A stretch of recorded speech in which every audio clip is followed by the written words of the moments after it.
네, 안녕하세요 여러분 반갑습니다. 금융과 에너지 업종을 누구보다 쉽게 알려주는 데이한 멘토 권혁철입니다. 오늘 컴퍼니 K라는 기업 리뷰해 보도록 할 텐데요.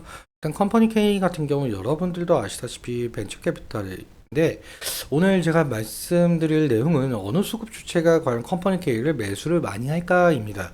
개인, 외국인, 기관, 매수하는 수급 주체를 알아야 컴퍼니 K가 올라갈 가능성이 엿보이고 있겠죠. 그래서 이 부분에 관련해서 좀 말씀을 드리려고 하고요. 그리고 컴퍼니 K가 도대체 어떠한 기업인지 모르시는 분들을 위해서 좀 간략하게 설명을 드리려고 하니까요. 이 부분 좀 주의 깊게 들어주시면 정말 감사할 것 같습니다. 먼저 시작하기 전에 저희 데이업 채널에 오시면 모든 종목들을 커버해드리고 있으니까 찾아주시면 정말 감사하겠고, 제 영상도 끝까지 지켜봐 주시면서 댓글로 궁금하신 것들 남겨주시면 다음 영상에서 말씀을 드리도록 하겠습니다. 그러면 컴퍼니 K 바로 보도록 할게요. 일단 컴퍼니 K 같은 경우 뭐 아시는 분들도 아시겠지만 모르시는 분들을 위해서 좀 어떤 기업인지 좀 간단하게 말씀을 드려보자면, 중소벤처 기업들에게 투자 금융을 제공하는 사업을 영위하고 있다라고 보시면 될 것 같아요. 뭐냐라고 한다면은 기술력이 높지만 자본과 경영력이 취약한 기업 설립 초기 단계에 있는 벤처 기업들에게 대출이 아닌 이 지분 투자 방식으로 추후에 인수합병 그리고 상장 등을 통해서 투자 자금을 회수하고 있는 사업을 진행 중에 있다라고 보시면 될 것 같고요. 투자 방법에는 크게 두 가지 정도가 있습니다. 먼저 투자 조합 같은 경우는 펀드와 마찬가지로 개인 기관, 정부, 그리고 중소기업 창업투자회사. 여기서 중소기업 창업투자회사는 컴퍼니 K가 될 수가 있겠죠. 여기는 자금들을 모두 모아서 벤처기업들에게 투자하는 것을 투자 조합이라고 말을 하고 있고요. 직접 투자 같은 경우 말 그대로 컴퍼니 K가 벤처기업에게 직접 투자하는 것을 말하고 있습니다. 다음으로 넘어가서 여러분들도 아시다시피 벤처기업들은 경제적 자금이 상당히 부족한 상태여서 외부 투자 유치가 필수적인데요. 투자 유치는 한 번으로 끝나는 것이 아니라 여러 단계에 걸쳐서 시행이 되고 있죠. 먼저 시리즈 A 같은 경우는 서비스를 오픈하기 위해서 준비 단계에서 받는 투자이고요. 사실 시리즈 A까지 오지 못하고 망하는 기업들이 너무나도 많아서 여기 있는 구간을 죽음의 계곡, 데스밸리라고 표현하고 있습니다. 그리고 시리즈 B는 사업 확장을 하기 위해서 추가로 받는 투자 단계이고요. 시리즈 C부터는 스케일업을 가속하기 위한 단계로 대부분 벤처기업들은 시리즈 C 단계에서 외부 투자를 마무리 짓고 안정적인 수익 구조를 만들기 위해서 어떠한 노력들을 하게 되겠죠. 그래서 이 시리즈 A, B, C 투자를 통해서 본격적인 성장을 이루게 되고, 그리고 벤처기업들은 상장이나 M&A가 가능한 기업으로 탈바꿈하게 되고, 여기서 벤처캐피탈들은 투자금 회수를 통해서 이익을 보는 구조다라고 볼 수가 있을 것 같습니다. 그리고 이 컴퍼니 K가 벤처 캐피탈이다 보니까 어디에 투자를 했고 또 어디를 엑시트할지가 상당히 중요하거든요. 근데 사실상 여러분들 혼자 스스로 그 어디에 투자를 하고 있는지 찾기가 상당히 힘들죠. 그래서 이 부분에 관련해서 제가 지속적으로 영상을 제작을 하고 있거든요. 저희 데이업 홈페이지 들어가 보시면 여기 돋보기 모양이 있는데, 이 돋보기 모양을 클릭을 하시고 컴퍼니 K라고 적으시고 엔터 버튼을 누르면은 제가 여태 찍었던 영상들이 나오고 있거든요. 어떤 영상들이냐라고 한다면 이 컴퍼니 K가 여태 투자를 했거나 그리고 IPO가 기다려지는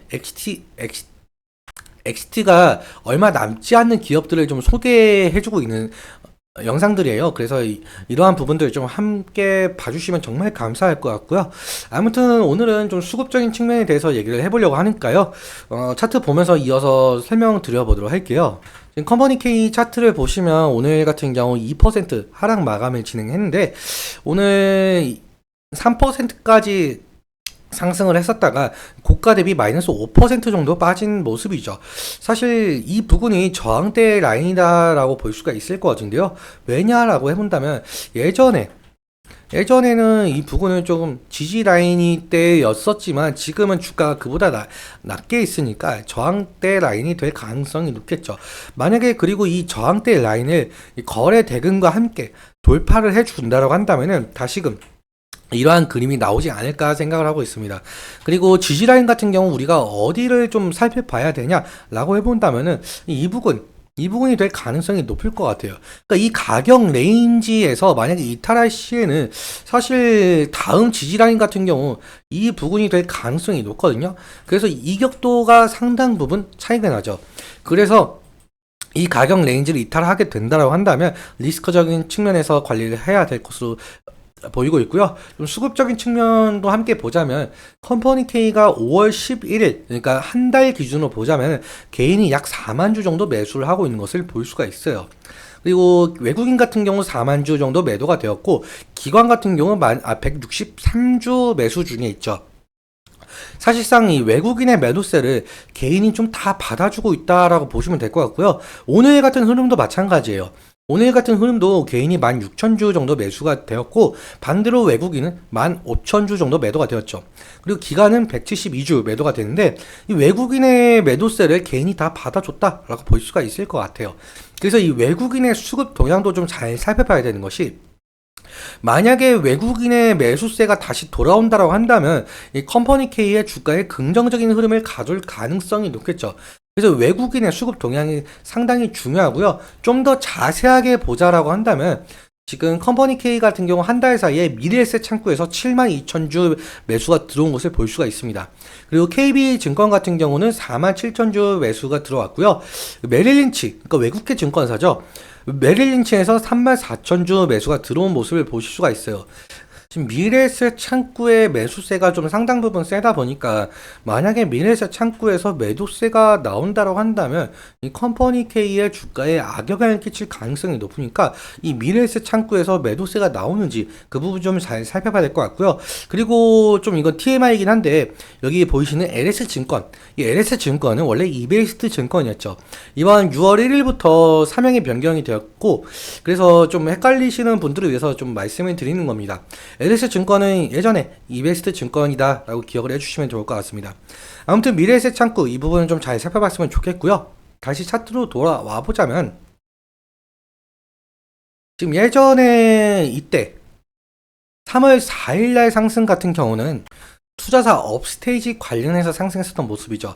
그리고 만약에 여기 구간을 돌파를 한다라고 해도 사실상 1월과 3월 부근에 이렇게 이어보면은 쌍봉인 형태이죠.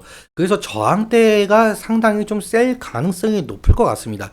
돌파를 한다라고 해도 이 차익 실현 매물이나 원금 보존 매물이 나올 가능성도 염두에 두시면서 오늘은 여기까지 말씀을 드리도록 하겠습니다. 오늘 내용 여러분들께 도움이 되셨다면 구독과 좋아요 부탁드리고 그리고 말씀드린 내용과 차트적인 부분에 대해서는 제 개인적인 견해가 있을 수밖에 없기 때문에 여러분들의 주관적인 견해와 함께 투자를 현명한 선택하셨으면 좋겠습니다. 오늘도 시청해주셔서 감사하고 지금까지 멘토 권혁철이었습니다. 감사합니다.